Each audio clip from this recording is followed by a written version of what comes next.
a recitar versos de Dantes, homens que ontem deixaram a enxada. E chamam-nos ignorantes. É como se o sol que concentra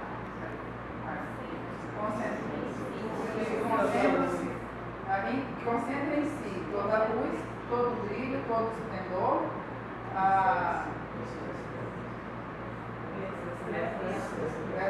das trevas, desafiando a que brilhe como ele. Para provar que aos pretos não foi dado até hoje desenvolverem, basta lembrarmos algumas cenas do passado. Recapitulemos. Nos negregando os tempos do cativeiro, o homem preto, isto é, o que tinha desgraça de nascer de ventre de uma mulher que as leis bárbaras então reduziram à escravidão.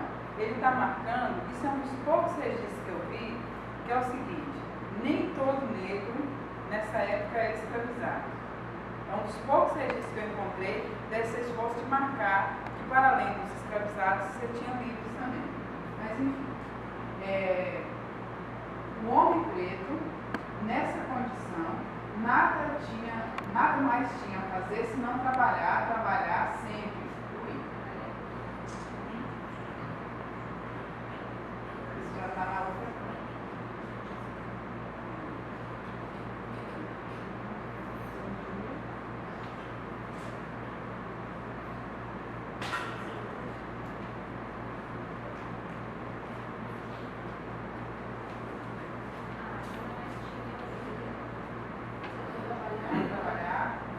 Quer planície furiosa a tempestade, com seu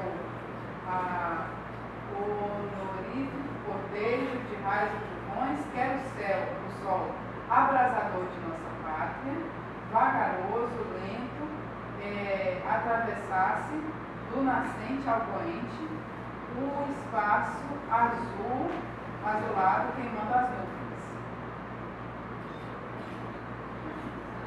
O escravo era superior a tudo isso. Lá, no eito, a educação que recebia era um par de chicotadas. Só se mostrava cansado. E o bruto, ora tão estúpido, que nem no menos aprendeu a falar francês, língua predileta da gente da alta sociedade.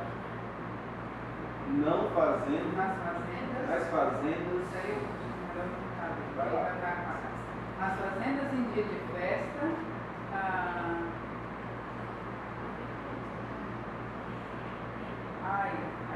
deixa eu olhar para a expressão, de algum manhã, nos grandes varandões, está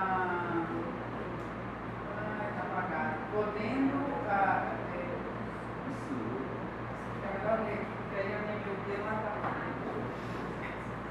aqui. Senhor velho, rodeado de amigos, saboreavam desejosos manjares, pratos esquisitos de nome embaralhados que, para jantares, eram regados com vinhos vindos do outro mundo. Um jantar supino. Pois, senhores, os feitos, os que arrancavam das entranhas da terra, regada com seu sangue, a fortuna que seus senhores gastavam, eram tão idiotas que dispensavam tudo isso para devorar uma pelota de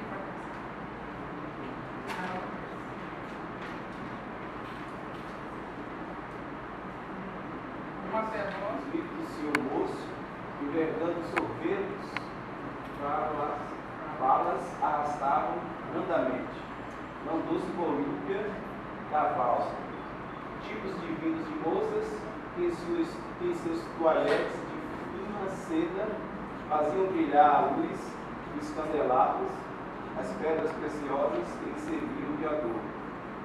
Aspecto deslumbrante, a fileira mais ou menos fina dos rapazes provocava sorrisos cristalinos. Um terceira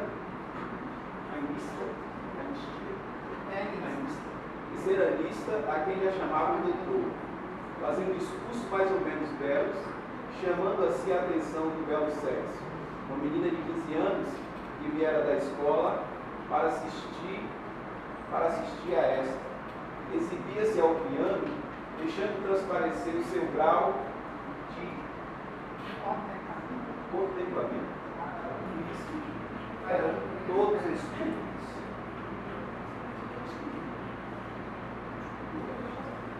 Realmente sabia valsar. Ao redor de uma fogueira, na escuridão da noite, destacava-se o grupo de sambeiros com seus zabumbas, ritmavam a dança, que era seguida de cantarola por falta de música. Lá dentro, a civilização e cá fora a estupidez. Como exigimos, pois, desses homens a civilização que eles não deram? Nas cidades onde o preto tinha alguma noção de civilidade, o aspecto do quadro era mais lisonjeiro. Os libertos mandavam seus filhos a escolas e estes bem depressa davam mostras de que eram tão inteligentes como os brancos. E a prova é que os poucos pretos, cuja condição pecuniária lhe faltou os meios de estudar estabelecimento de ensino superior. Deram provas de pujança de espírito, salientando-se entre os seus contemporâneos. E assim que temos nas letras, artes, nas ciências, pretos de preconceito todo que excluía de certas associações o homem preto, não levando em conta seus merecimentos, que apesar de serem conhecidos publicamente, não impediam que o exclusivismo chegasse até eles.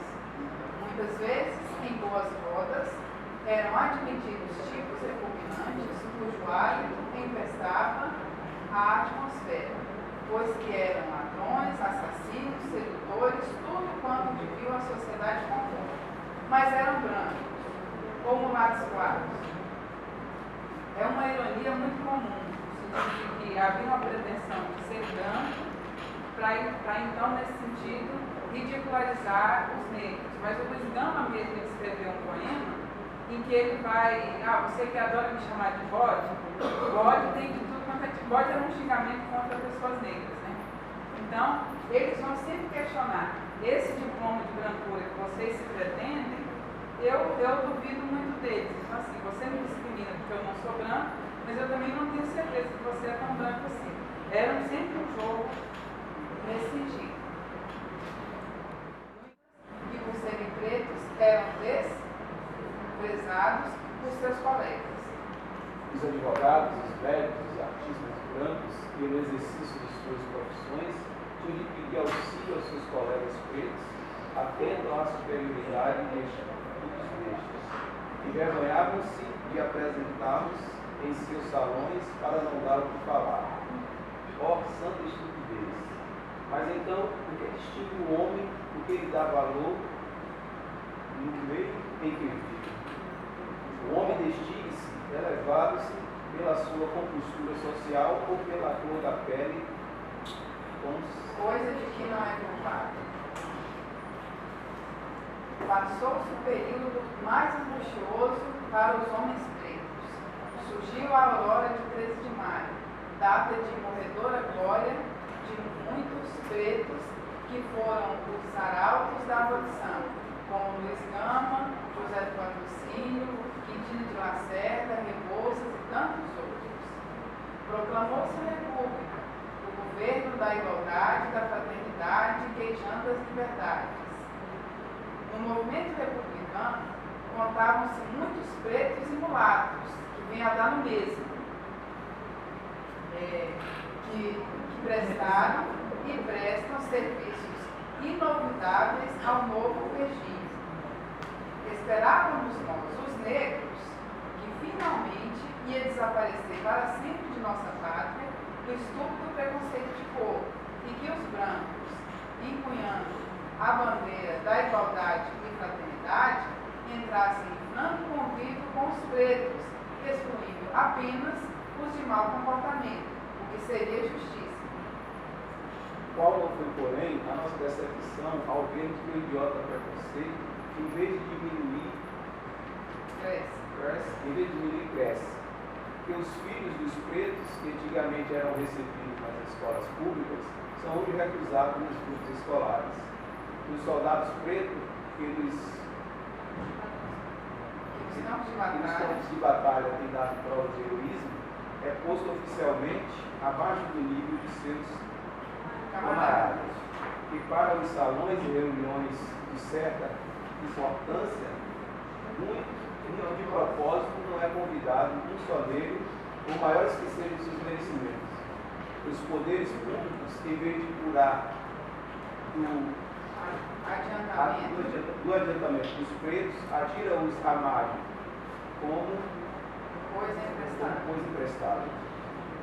Ó senhores, tendes, porventura, os olhos vendados? Não vedes que o preto, ao contrário do que se dizia, é um preto, amante da família, laborioso, respeitador das leis de sua pátria?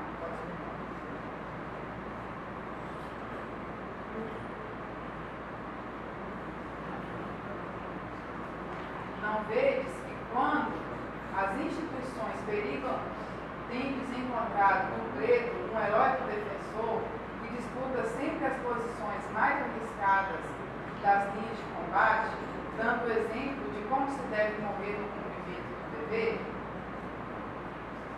Basta ter as estatísticas dos crimes para julgar na índole do preto.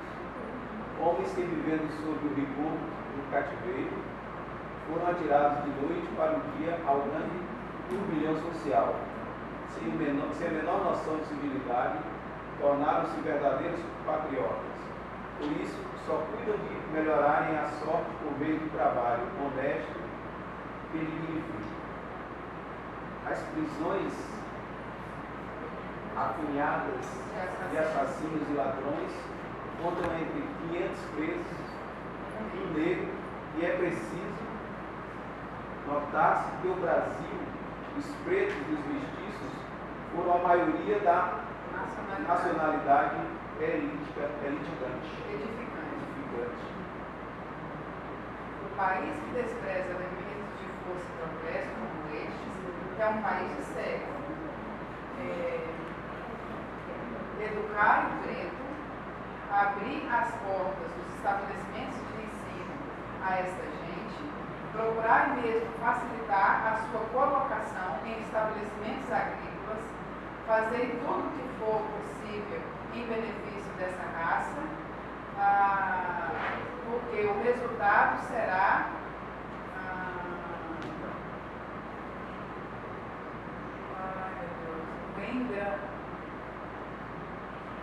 alguma coisa positiva para o nosso amado Brasil. Deixa eu ver se aqui eu consigo entender. Não vai dar. Tem palavras que falam, mais que eu decote, abandonai para sempre o maldito preconceito, chamai-nos ao trabalho e lá estaremos convosco. Clamai-nos a desafrontar os brios da nação brasileira,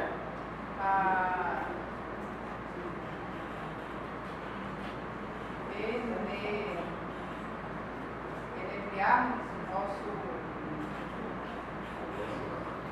ao vosso lado, chamai-nos ao convívio social e vereis que seremos dignos. É mister, entretanto, que alguns crioulos e mulatos que podiam fazer melhor figura na sociedade sociedade corrijam-se de certas faltas. É necessário que não envergonhem a quem deseja levantá-los do abatimento moral e intelectual em que jazem. É este o ponto principal, senão o único objetivo do nosso desejo, do nosso modesto jornal.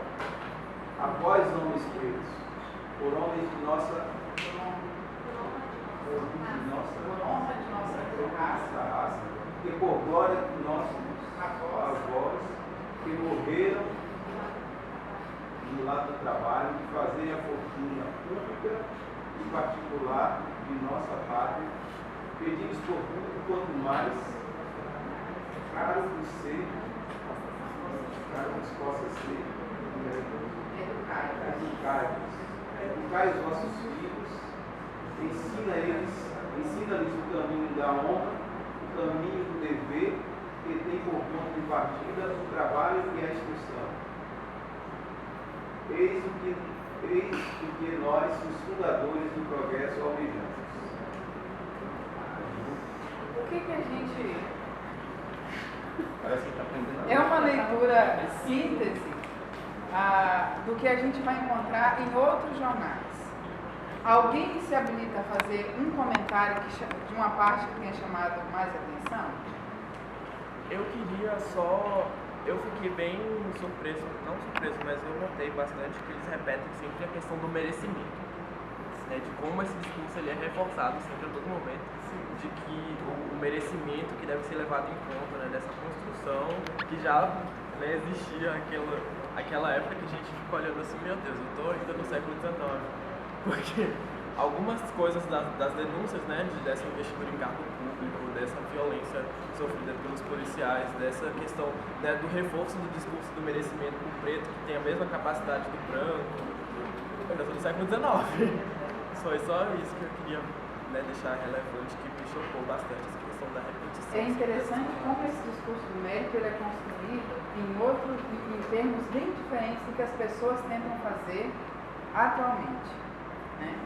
Porque mérito, eles estão argumentando justamente o seguinte, que toda e qualquer pessoa negra que tem acesso a uma oportunidade, eles liam já dessa forma, estavam dando resultados superiores aos brancos que normalmente tinham essas mesmas oportunidades. E ele questionava então essas práticas de exclusão que vinham então se aprofundando na República. E aí a gente pensa assim, mas será que eles estavam falando isso de especulação ou eles tinham referência? Efetivamente eles tinham referência, eles tinham base para isso, porque havia naquele momento, inclusive, uma prática de fechamento de escolas noturnas, que era bem onde muitos desses trabalhadores iam, né, se educar, e também o enfraquecimento das escolas de primeiras letras para as crianças. Então eles estavam ali estavam realmente num embate de, olha, se vocês não assumirem, se o Estado brasileiro, se o governo não assume o compromisso com a educação da sua população, ele está inviabilizando o próprio futuro do país. Era esse o argumento. E aí, o discurso do mérito era justamente o seguinte, bom, havia uma questão ali entre a cidade como espaço da civilidade e o meio rural como espaço do atraso, que aí a gente pode discutir, questionar e reavaliar, mas era um discurso da cidade que era o polo do progresso. E eles diziam o seguinte, invistam nessa parcela da população, invistam na sua própria população e reconheçam os méritos que todos esses desafios que estavam sendo postos, que o país estava enfrentando mesmo, haveria chance de superação. E é curioso como que a recepção a tudo isso era um tanto quanto também muito parecida com o que a gente assiste hoje.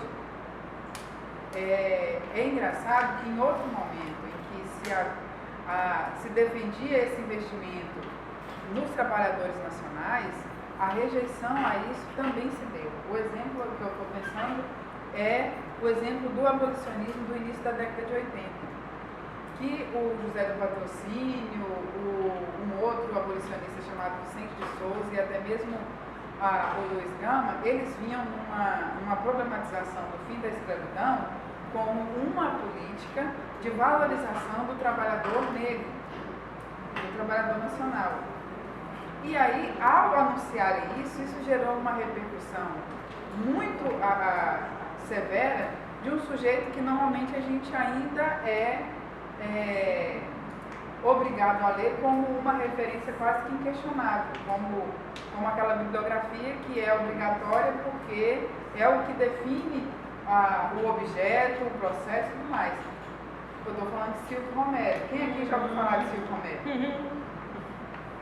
Né? Silvio Romero, então, vai rebater esse projeto de abolição como uma ação de valorização do trabalhador negro com o argumento, além de desqualificar racialmente seus interlocutores, ele vai dizer que isso é algo que é impossível de se fazer, porque no Brasil não sabemos quem entre nossos escravos são negros, quem não são, quem não é. Uma parte Deixa eu só responder. É isso mesmo que você está ouvindo.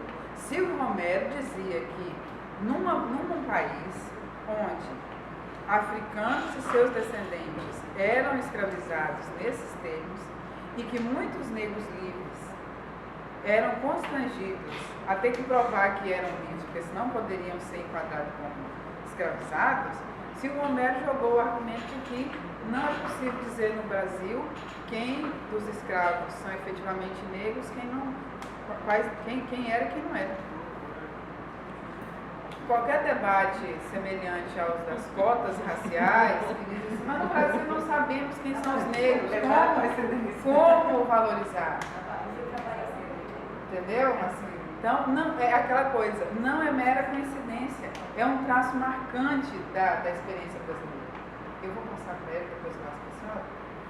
Uma coisa que chama a atenção em relação ao corpo, em relação às virtudes, que são humanas, assim, dever, até a família, né? E ele coloca de uma forma assim, que eu achei interessante, porque quando ele não compartilhasse, ou que branco achasse que ele não compartilhasse os mesmos valores da sociedade branca. Aí eu não sei se isso é um ponto de uma cultura, por exemplo, da africana, né, que eles ainda, acho que nesse período também era bem bíblica, né, e eu também em relação à comunidade branca, de certa forma, aí eu queria saber, assim, entender isso aí, se você traz, porque o que eu vejo é que você faz um estudo de geográfico, né, que traz todo o negócio assim, mas a tua visão é como se eles se colocaram no momento como passou isso com um decorrer do tempo. Né? Mas eu queria saber também, outra coisa, é assim, em relação o que eles estão fazendo aí, de certa forma, passando para os demais comunidades afro-brasileiras, para que eles possam se reconhecer, né? Assim, ou é o próprio assim, um reconhecimento para que os demais possam reconhecer, ou que a sociedade naquela época branca pudesse reconhecer. Até hoje você falou que em Recife tem, eu sou pernambucana, eu nunca vi, e eu nunca tive acesso à imprensa negra. Né? Então assim, esses jornais eram ditos, assim, eram divulgados, ou era assim, para criar uma consciência negra. Porque veja que quando tu falasse de um certo menino que foi colocado como nome de um militante, né, que há uma conversa, né, há um movimento entre eles, né, que passa. Então assim, nesse momento só entre os negros ou colocados para a população, para os demais, os brancos? Primeira coisa, a gente está discutindo em termos de formação de disputas identitárias. as identidades, elas se formam a partir da relação entre diferentes, né? Nesse sentido, a gente tem que ter em conta os choques e as disputas que estão ali em jogo. Por outro lado, a gente não pode perder de vista que quem está fazendo esses jornais são pessoas que alimentam a convicção de que elas fazem parte desse ambiente, dessa sociedade, que comunga desses valores e que elas querem ser reconhecidas como sujeitos de seu tempo e da sua sociedade. Nesse sentido, o movimento, ele é ambíguo, ele é complexo. Por quê? Essas pessoas carregam um repertório civilizacional comum a esse ambiente, mas elas são interditadas de assim ser reconhecidas. As ferramentas que elas têm para ler a sua própria trajetória e a trajetória dos outros é um repertório comum. Nesse sentido, eles vão compartilhar não só os valores positivos, mas em alguma medida também os valores negativos. E aí é nesse sentido que a gente percebe certos comentários que parecem soar estranhos, no sentido de desmerecer a experiência alimentar do pessoal das fazendas, o quanto eles não compartilhavam desse mesmo repertório que eles associam à cidade. Mas, por outro lado, o que eles estão tentando encaminhar? Eles estão tentando promover um senso de coletividade negra. Não por acaso, isso aí é um marco, porque se negava a viabilidade de se ter uma identidade racial negra no século XIX. No momento em que eles fazem questão de questionar, os brancos ou mulatos claros, no sentido de questionar essa legitimidade da identidade branca, do mesmo jeito que se questionava as identidades negras, né? Eles fazem isso e ao mesmo tempo eles dizem o seguinte: os pretos e mulatos, há parênteses que vem a dar no mesmo, ou seja, o fim da escravidão, tal como eles estavam percebendo ali em 1899, foi um momento em que nivelou por baixo a cidadania de todo aquele que não fosse branco. Então essa coisa de que os pardos, porque durante o século XIX, muito se falou que os pardos tinham uma proeminência social que os distanciava dos pretos, né? Que até mesmo muitas pessoas pretas, ao se acessarem a liberdade, começavam a se identificar com pardos. Essa confusão do pardo, ela é histórica, ela tem várias nuances, ela não é equivalente, mas é uma coisa, de fato, que é uma marca da experiência brasileira. Bom, eles fazem isso e entendem que pretos e mulatos que vêm andar no mesmo formam os nossos negros, mas ao mesmo tempo, como ele compartilha de outros referenciais que têm a ver com o que a gente pode chamar de classe, etc., eles vão então justificar determinadas diferenciações. Ou seja, nossa coletividade, ela elogia sujeitos e grupos que compartilham desses referenciais de honrabilidade, são pessoas trabalhadoras que alimentam o empenho por criar e manter famílias nucleares, todo um repertório que tem a ver com o quê? Com aquilo que a sociedade apresentava como de boa índole, né? Nesse sentido, eles acabam o quê? Podem acabar alimentando outras práticas de exclusão. Mas tudo isso, toda essa coisa que vem em volta, que parece que é contraditória, tem a ver com o quê? Com a expressão de uma experiência de um tempo. Que, obviamente, por isso, tem seus limites e suas virtudes.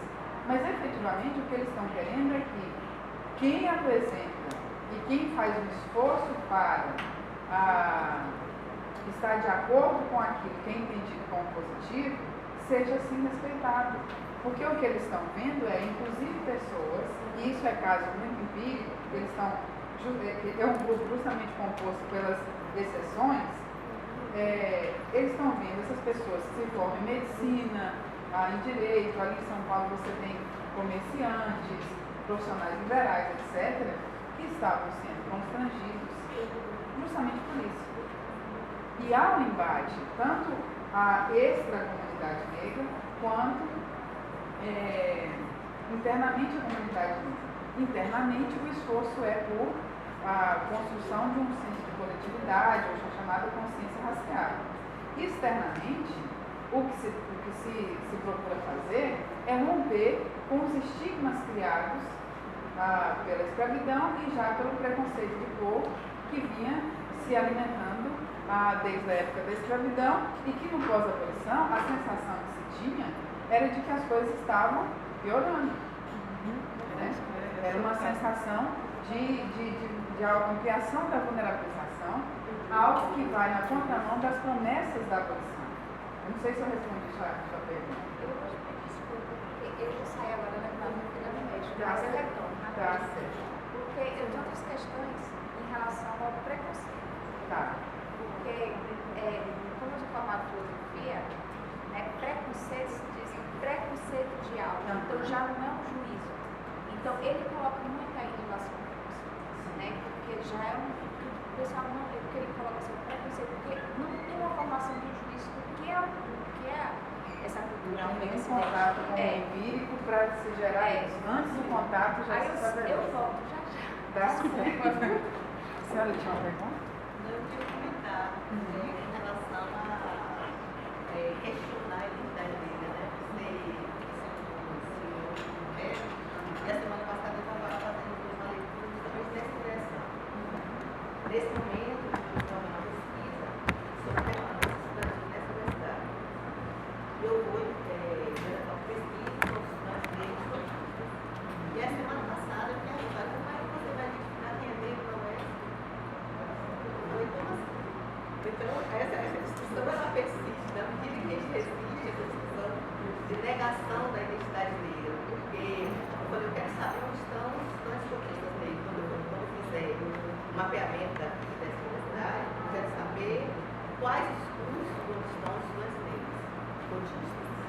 E a pessoa me questionava isso, você vai identificar os estudantes negros? Eu falei, do mesmo modo que a universidade se identifica, perguntando para ele. Então, essa pessoa fica numa questão justamente dessa tentativa de questionar a identidade negra, e a gente não vê isso.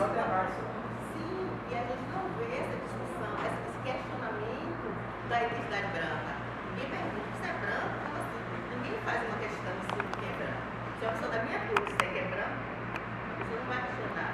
Então, a questão é sempre muito em cima dessa identidade negra e que dificulta, né, as pesquisas, dificulta a discussão.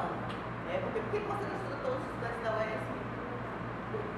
É impressionante isso, né? É uma tentativa de estimular muitas vezes e de inviabilizar, né? Vocês já se deram conta de que as experiências humanas negras, elas nunca são entendidas como as experiências capazes de darem conta de um dado universal? Aquilo que pessoas negras pensam, sentem e refletem e produzem está sempre restrito a um espaço pequeno, ainda que essas pessoas digam respeito a uma maioria populacional. Isso é muito sério, porque isso, inclusive, impede de que os questionamentos feitos a partir desse lugar sejam entendidos como algo que define a vida de todo mundo. O debate sobre racismo no Brasil não avança porque há a ilusão de que o problema racial diz respeito aos negros, que por sua vez são coadjuvante, parcela restrita, e que isso não tem impacto naquilo que a gente pode chamar como identidade racial. Historicamente, o que acontece? Toda vez que se fala sobre, tentou-se pautar essa questão, o primeiro gesto é negar o problema. Uma vez em que, no passo seguinte, em que negar o problema se torna impossível, você nega o sujeito que pode, então, gerar uma reversão do problema. E isso tem sido, guardadas as devidas especificidades de cada momento, um círculo vicioso do racismo. E isso não só no Brasil. E isso é muito curioso como que essa cilada argumentativa faz com que, a despeito de... o mal-estar de sentir que você está no século XIX, você vai ter um mal-estar de estar na década de 10, de 20, de 30, e sentir que isso vai ser um mal-estar na década de 2030. Se a gente não faz efetivamente um esforço de minar esses entraves, porque não são entraves simples, são entraves muito complexos, porque você nega. No momento em que alguém te questiona isso, não está questionando apenas o estudante cotista, a existência do estudante cotista. Há também uma prática de te negar como alguém que pesquisa e que é capaz de identificar um fenômeno real. Você não tem habilidade como pesquisador. Você está inventando uma ficção. Sua pesquisa não é científica. Todo o resto seria científico. Se você pensa, por exemplo, em classe, a gente sabe muito bem, é rendimento. A gente, nas famílias da gente, é muito comum você ter um tio, uma tia e tal, que tem uma vida melhor, certo? Que seria então a tal classe média. Ele está na classe média. Qual é a relação que os outros membros da família têm com esse núcleo familiar próspero? Que eu chamo isso. Você tem núcleos de prosperidade. Agora, a classe média negra é outra conversa. É um mar de prosperidade, é uma ilha de prosperidade num mar de vulnerabilidade. Não por acaso, as pessoas negras que prosperam, dificilmente elas conseguem manter a prosperidade nas gerações seguintes.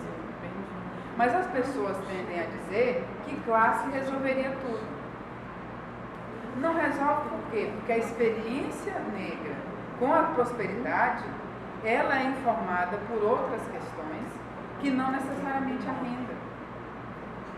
Então, fulano tem um salário X, logo não tem nenhum problema, não tem nada mais que atinja essa trajetória dele.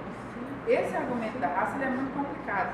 Raça nesse país só pode ser pensada em articulação com classe, só pode ser pensada com articulação raça, gênero e a depender do que você está pensando, territorialidade. E as pessoas tendem a negar isso e a isolar. Tem um historiador que atua nos Estados Unidos, chamado Thomas Holt. E ele, num texto que ainda está em inglês, a gente está trabalhando para traduzir, ele vai discutir o quanto que, historicamente, as ciências humanas têm inventado maneiras de lidar com o racismo no sentido de negar o quão sistêmico é essa experiência, é o impacto do racismo e da discriminação racial no mundo, na conformação daquilo que a gente entende como mundo global. Ao fazer isso, não interessa, você tem estudantes cotistas que se identificam como negros, que já é um passo adiante, mas há uma tentativa de negar isso. E aí, se a gente segue tentando dar a resposta que o interlocutor quer escutar, a gente não avança. A gente não avança. E, efetivamente, a questão da identificação. Bom, o passo número 1 da identificação é a autoidentificação. Mas ninguém... um amigo estava... O nome dele é Edson Cardoso. Ele falou assim, só existem 2 lugares no mundo onde apenas a autoidentificação basta. Uma ilha e um manicômio. Porque numa ilha você não tem ninguém para questionar. Ah, eu sou a Shakira. Não tem ninguém para questionar. Não tem ninguém para bater. Assim mesmo, no hospício. Eu sou Napoleão. Quem é? Tá bom, Napoleão, toma aqui seu remédio, toca. Porque questionar a autoidentificação de Napoleão no hospício atrapalha o processo. Então pode ser Napoleão. Mas na sociedade, isso conta. E como já disse Luísa Barros, quem carrega a marca, mais cedo ou mais tarde vai entender do que a gente está falando. Né? Certo? O exemplo lá de Porto Alegre, isso inclusive gerou uma polêmica que por sua vez foi me falta a palavra, me falta o sinônimo, porque o meu desejo é usar uma palavra bem violenta. Pode usar. Eu vou contar a história e você então me diz como que a gente qualifica isso. A educação era algo central também para os editores do Exemplo. O Exemplo é um jornal fundado em 1892, dialogando com a trajetória histórica dos negros em Porto Alegre, mas ainda pensando ali na província, o estado. E que havia uma prática antiga já de acesso a essa cultura letrada. Então, grupos escolares, escolas noturnas, essa coisa toda. Em dado momento, você vai ter um colaborador que vai ocupar umas colunas do jornal para dizer algo que vai na contramão do programa do jornal. O jornal falava, isso aqui é um espaço para desenvolver os nossos medíocres conhecimentos e que via na educação uma peça-chave. Ele então vai dizer que, ao contrário do que muitos dizem, essa dificuldade da população negra em acessar a educação, de não estar nos espaços educacionais, tem a ver não com o preconceito de cor, mas com o descompromisso dos próprios pais, dos próprios negros, com a sua educação.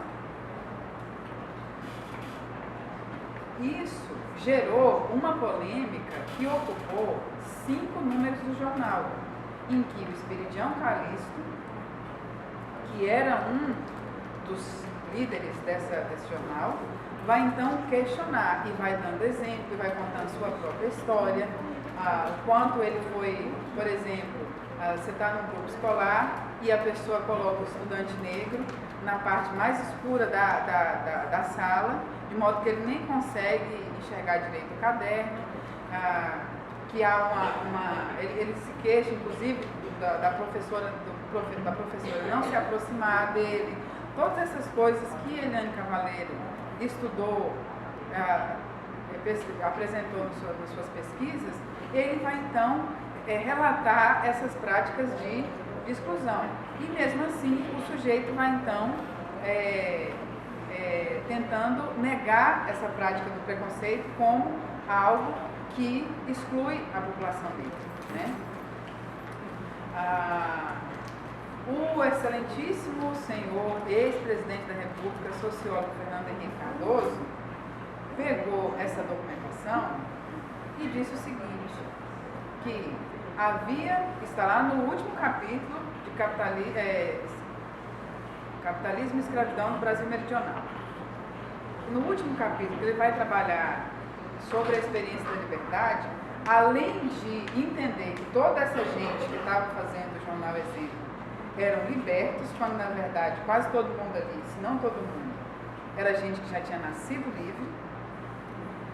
Essa gente não tinha habilidade de entender nem o problema que os atingia, porque era incapaz de perceber que o preconceito de cor estava excluindo essa população de determinados bens e serviços. Bom, Fernando Henrique tinha uma tese que ele tinha que demonstrar a qualquer custo. Na parte da escravidão, ele fez um esforço de dizer que o próprio escravizado assumia para si a ideia de que era coisa. Isso o pessoal da nova história da escravidão, Sidney Chalhoub, então, senta-lhe o cacete. O capítulo sobre liberdade, como é efetivamente, você deve saber, que é uma área que agora que tem ganhado mais fôlego nas pesquisas, ninguém mexeu. Mas aí no que você bate a documentação com o que ele está dizendo, é mentirosa. E, inclusive, apaga todo esse esforço, porque, inclusive, o jornal Exemplo também tentou fundar uma escola.